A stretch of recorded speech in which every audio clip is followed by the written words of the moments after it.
Hey there, I'm Andre Bro with the Policy and Governmental Affairs team at One Acadiana, and I'm joined once again by David Koch of the PCAR Group for a final edition of 2 Minutes That Matter for the 2026 regular session.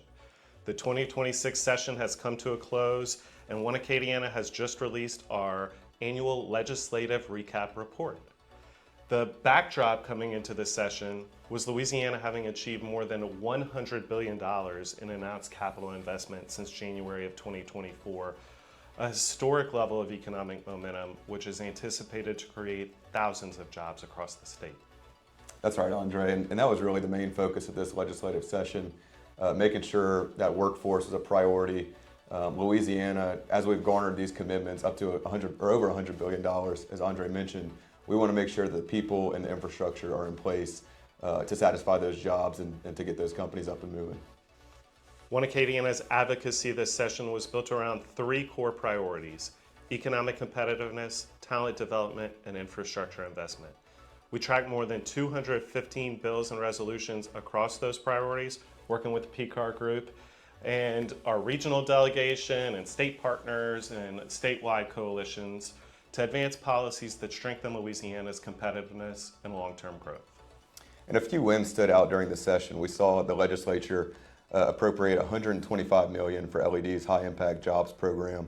That's been a very successful program that we've seen support high earning and high wage jobs throughout the state, plus another $50 million for industrial development.